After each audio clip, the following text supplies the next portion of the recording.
नमस्कार प्यारे बच्चों, कैसे आप सभी। उम्मीद है आप सब स्वस्थ होंगे, खुश होंगे। बच्चों, आज की हमारी कार्यपत्रिका संख्या 131 ए। 2 हिस्सों में आती है बच्चों आज की वर्कशीट यानी कार्यपत्रिका। तो पहले ए देख लेते हैं। हिंदी की कार्यपत्रिका कक्षा 3 के लिए यहाँ पर सेक्शन आएगा आपका। तारीख है आज की 13 दिसंबर 2021 और जो टॉपिक है वो है पत्र लेखन। विद्यार्थी यानी आपका नाम यहाँ पर और आपके टीचर का नाम यहाँ पर। पत्र लेखन में हम देखेंगे आज प्रार्थना पत्र।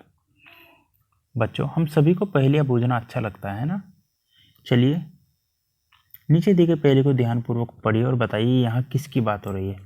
हाल पूछे और हाल बताए, संबंधों में मधुरता लाए, दूर दूर तक भेजो इसको, अपनों को यह पास बुलाए। क्या है बच्चों ऐसा? जी हाँ, शाबाश बच्चों, आपने सही पहचाना। यहाँ पत्र की बात हो रही है। पत्रों द्वारा हम अपने रिश्तेदारों और मित्रों के बीच अपनी बात को आसानी से पहुँचा सकते हैं। पत्र होते हैं 2 प्रकार के, अनौपचारिक पत्र और औपचारिक पत्र। देखिए, अनौपचारिक पत्र इस प्रकार के पत्र हम अपने मित्र, चाचा चाची, माता पिता, भाई बहन यानी रिश्तेदार, दोस्तों को लिख सकते हैं। और औपचारिक पत्र इस प्रकार के पत्र हम प्रधानाचार्य, प्रकाशक, संपादक आदि को लिखते हैं, यानी जो ऑफिशियल होते हैं कार्यालय वगैरह से। आगे आइए बच्चों, अब नीचे अपने मित्र को जन्मदिन की बधाई देते हुए नीचे दिए गए पत्र को संकेत शब्दों की सहायता से पूरा करते हैं। संकेत शब्द है मनोकामनाएं, नमस्कार, बधाई, स्वस्थ, प्यार, पौधा, जन्मदिन। और औपचारिक पत्र का प्रारूप है क्योंकि दोस्त को लिख रहे हैं, भेजने वाले का नाम यानी जिसे आप भेज रहे हैं उसका नाम आप यहाँ लिख सकते हैं। अपने किसी भी दोस्त का नाम लिख देंगे, जहाँ पर वो रहता है उस स्थान का नाम, और जिस दिन ये पत्र लिखोगे, अगर आज लिख रहे हो तो आज की डेट लिख देंगे। मेरा प्रिय मित्र या फिर सहेली, अगर आप अपने दोस्त को लिख रहे हो तो उसका नाम, सहेली को लिख रहे हो तो उसका नाम। आशा है तुम स्वस्थ और कुशलतापूर्वक होंगे या होगी। आप उसी हिसाब से लिखेंगे। अगर आप लड़की को लिख रहे हैं तो होगी कर देंगे, और लड़के को लिख रहे हैं तो होगे। एक ही लिखना, आप 2 मत लिखना। मुझे याद है अगले हफ्ते तुम्हारा क्या है, जन्मदिन है, तो यहाँ पर लिख देंगे जन्म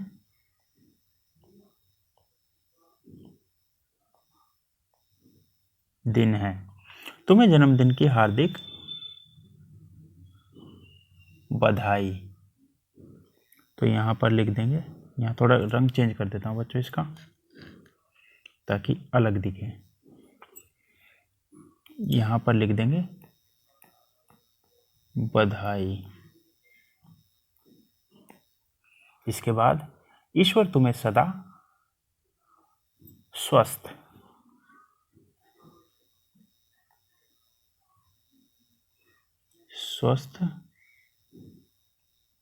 खुश और दीर्घायु रखे। इस अवसर पर तुम यदि एक क्या लगा सको, पौधा। अगर आपको ये शब्द समझ में नहीं आता तो यहाँ पर लिखा हुआ भी है, मैं साथ के साथ यहाँ भी बताता हूँ। स्वस्थ हो चुका है ना, लगा सको तो बहुत अच्छी बात होगी। ईश्वर तुम्हारी सभी मनोकामनाएं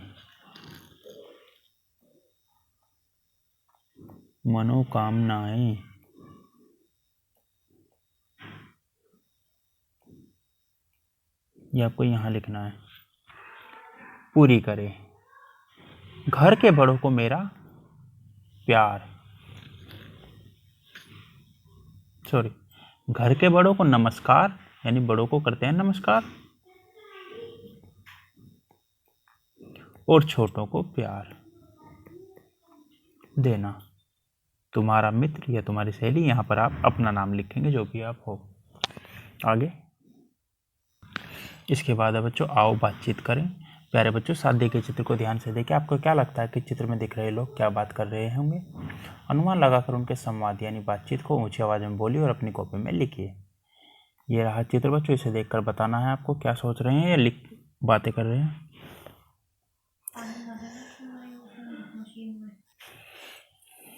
ठीक है बच्चों। इसके बाद अभिभावकों के लिए सुझाव है, अपने किसी बड़े को पत्र लिखने के लिए बच्चों को प्रेरित कीजिए। जैसे चाचा, मामा, नानी, नाना जी को उपहार के लिए धन्यवाद पत्र, ये आप अपने बच्चों से लिखवा सकते हैं। तो बच्चों, आपको कार्यपत्रिका मज़ेदार लगी ना? अब बताया आज आपने क्या नया सीखा। आज आपने सीखा है पत्र। और अपने हाथों को साबुन में पानी से नियमित रूप से धोइए। आज के फर्स्ट पार्ट में बच्चों इतना ही। चलते हैं सेकंड पार्ट जो कि है 131 यानी 131D। ईवीएस की वर्कशीट है क्लास तो खैर आपकी है क्लास 3rd और डेट है आज की 13 दिसंबर 2021। तो ये है बच्चों क्लास 3rd यानी आपका सेक्शन यहाँ पर आएगा। रिकैप्चुलेशन वर्कशीट है बच्चों आज की। स्टूडेंट नेम यानी आपका नाम यहाँ पर, आपके टीचर का नाम यहाँ पर। रिकैप्चुलेशन वर्कशीट जो होती है बच्चों उसमें रिवीजन होता है अभी तक जो हमने किया है। बच्चों हमने पार्ट फ्लाइंग हाई में पक्षियों के रंगों, पंजों, पंखों एवं उनके आकारों के बारे में जाना। हमने यह जाना कि पक्षी अलग अलग प्रकार के स्थानों पर निवास करते हैं एवं हमने उनकी अलग अलग आवाज़ों को भी पहचाना। हमने समझा कि पक्षियों की मदद हम किस प्रकार कर सकते हैं। आज हम इस कार्यपत्रिका में उन सभी विषयों की पुनरावृत्ति करेंगे यानी देखेंगे कि हमने क्या क्या सीखा है। प्रश्न 1 में नीचे कुछ वाक्य विकल्प के साथ दिए गए सही विकल्प को चुनकर उत्तर अपनी कॉपी में लिखिए। प्रश्न 1, कोयल कैसी आवाज़ निकालती है? पीहू पीहू, कुहू कुहू, काऊ काऊ। देखो कौवा निकालता है काऊ काऊ, पीहू पीहू निकालता है मोर और कोयल निकालती है कुहू कुहू। तो कुहू कुहू पर राइट का निशान लगाएंगे और अपनी कॉपी में लिखेंगे। दूसरा, पक्षियों का शरीर किससे ढका होता है? हड्डियों से, रंग से या पंख से? पंख से। पक्षी अपना शिकार शरीर के किस हिस्से से करते हैं? पंजे से, चोंच से या पंख से? तो बच्चे शिकार जो करते हैं वो चोंच से करते, पंजे से करते। पंजे से पकड़ कर ले जाते हैं उसे, छोटे छोटे कीड़े मकोड़ों को या छोटे छोटे जानवरों को, जीवों को। प्रश्न 4, कबूतर का रंग कैसा होता है? हमने बताया था आपको, स्लेटी। शुतुरमुर्ग की क्या विशेषता होती है? तेज भागना। ख। आगे पहले प्रश्न का आखिरी प्रश्न, पक्षी अपना दाना किसके द्वारा चुगते हैं? तो किसके द्वारा चुगते हैं? चोंच के द्वारा। नंबर 2, संकेत बॉक्स की सहायता से नीचे दिए गए रिक्त स्थानों को पूरा कीजिए। संकेत बॉक्स हैं ये रहे। हरी मिर्च किसका मनपसंद खाना है? तोते का। तो पहले में लिख देंगे तोते का। बगुले की चोंच कैसी होती है? लंबी होती है। तो यहां पर लिख देंगे।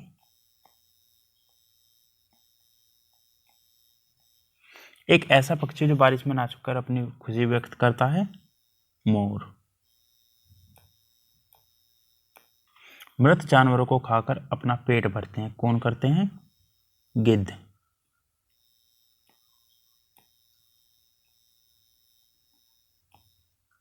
के पंख होते हैं पर वो उड़ नहीं पाते कौन है बच्चों? वो पेंगुइन।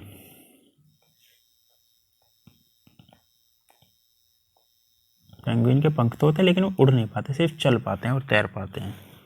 शुतुरमुर्ग की क्या विशेषता है? तेज भागना।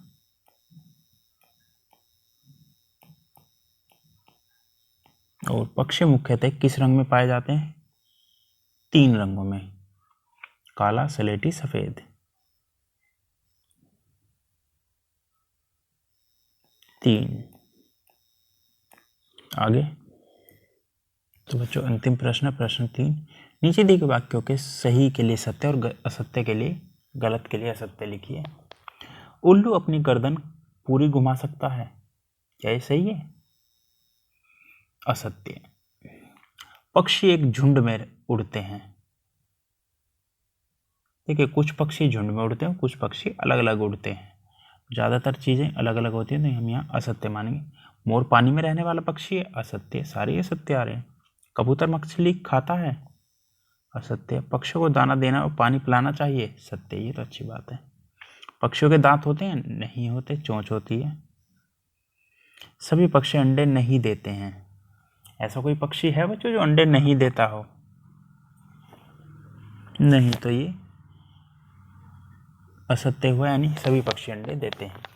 अभिभावकों के लिए सुझाव है, बच्चों के साथ पक्षियों की महत्ता के बारे में चर्चा कीजिए।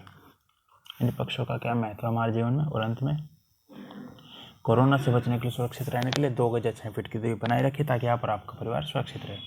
आज के वर्कशीट में बच्चों इतना ही। मिलते हैं कल नई वीडियो नई वर्कशीट के साथ। तब तक अपना ध्यान रखिएगा। धन्यवाद। Thank you.